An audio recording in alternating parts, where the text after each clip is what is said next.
जन्नत में एक ऐलान करने वाला ऐलान करेगा, अब तुम सेहतमंद ही रहोगे, कभी बीमार नहीं होगे, तुम हमेशा ज़िंदा रहोगे, कभी मरोगे नहीं, हमेशा जवान रहोगे, कभी बूढ़े नहीं होगे, और तुम हमेशा खुशहाल रहोगे, कभी बदहाल नहीं होगे।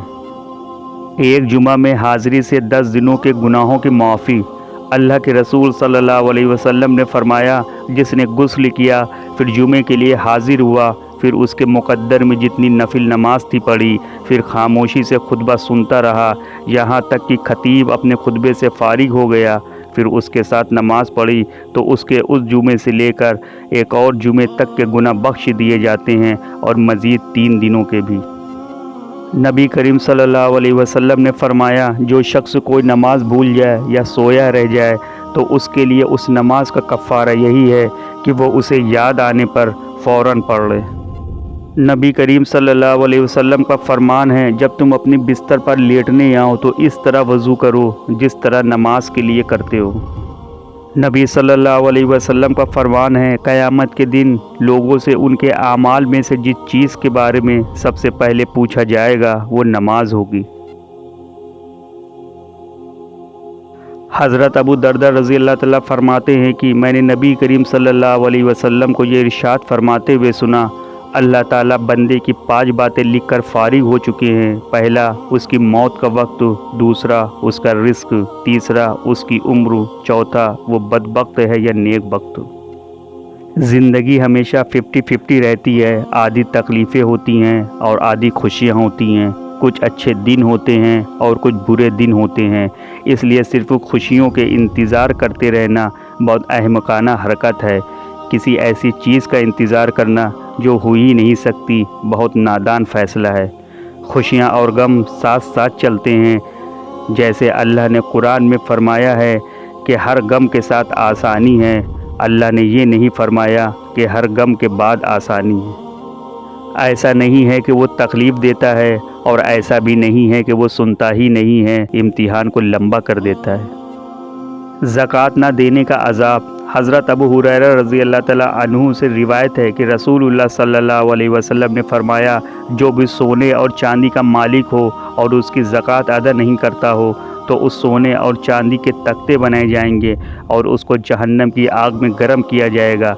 फिर उसकी ज़कात न देने वाली पेशानी और करवटें और पीठ को दाग दिया जाएगा, और जब वो ठंडे हो जाएंगे तो फिर उनको गर्म किया जाएगा, और यह अज़ाब उसको उस दिन तक होता रहेगा जिसकी मिक़दार 50,000 साल है।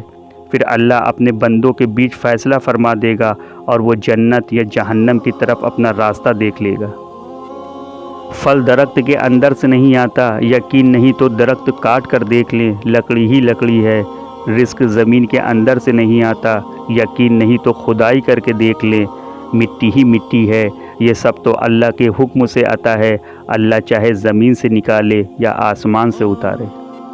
हज़रत अबू हुरैरा रज़ी अल्लाह तआला अन्हु रिवायत करते हैं कि रसूलुल्लाह सल्लल्लाहु अलैहि वसल्लम ने इरशाद फरमाया, अल्लाह ताला के नज़दीक दुआ से ज़्यादा बुलंद मर्तबा कोई चीज़ नहीं।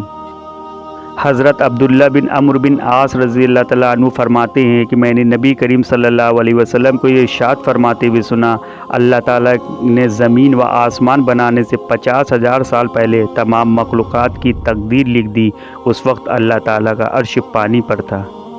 नबी पाक सल्लल्लाहु अलैहि वसल्लम का फरमान है, आपस में हसद न करो, किसी की पीठ पीछे बुराई न करो, बुग़्ज़ न रखो, बल्कि सब अल्लाह के बंदे आपस में भाई भाई बन कर रहो। मुआफ़ करने की आदत और हौसला पैदा करो। ये तो अल्लाह ताला का करम है कि उसने इंसान के गुनाहों पर पर्दा डाल रखा है। अगर तुम्हारे सामने एक दूसरे के गुनाह ज़ाहिर हो जाते तो तुम एक दूसरे को दफन भी नहीं करते। ज़कात अरेबिक वर्ड है जिसकी मीनिंग पाक साफ़ करना। ये वर्ड ज़्यादातर माल के लिए यूज़ होता है, तो उसका मतलब यही होगा कि माल की ज़कात निकाल कर अपने बाकी माल को पाक साफ़ करना, क्योंकि आदमी के माल में फ़कीरों और मोहताजों का भी हक़ होता है। जब माल की ज़कात दारी चाहत बहुत कम हो और तुम्हारा हक़ बहुत ज़्यादा। बस इतनी सी दुआ है या रब कि जो ज़िंदगी आज़ान से शुरू हुई है वो कलिमे पर ख़त्म हो। गुनाह नहीं छोड़ सकते तो तौबा करना भी मत छोड़ो, एक दिन तौबा की बरकत से गुनाह छूट जाएगा इंशाअल्लाह। جس زبان سے جھوٹ بولنا بند ہو جائے اس زبان سے نکلی ہوئی ہر دعا قبول ہو جاتی ہے۔ کسی کو دکھ مت پہنچاؤ کیونکہ ہر عمل لوٹ کر آتا ہے۔ شکر کرو اس غم کا جس نے آپ کو اللہ کے قریب کر دیا۔